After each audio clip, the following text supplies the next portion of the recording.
ঢাকা জেলা police super Mohammad Mizanur রহমানের নির্দেশনায় বিশেষ অভিযানে ঢাকা জেলা ডিবি উত্তর 200 পিস ইয়াবা ট্যাবলেট সহ 4 মাদক ব্যবসায়ীকে এবং একজন পেশাদার চোরকে গ্রেফতার করেছে।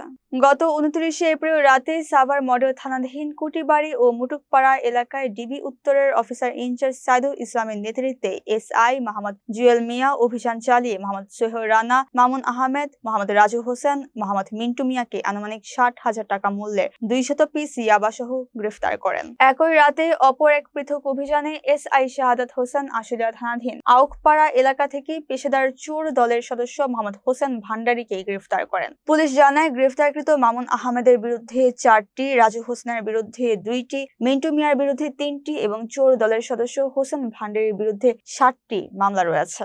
আসামিদের বিরুদ্ধে সংশ্লিষ্ট থানায় মাদকদ্রব্য নিয়ন্ত্রণ ও চুরির মামলা রুজু করে বিজ্ঞ আদালতে প্রেরণ করা হয়েছে।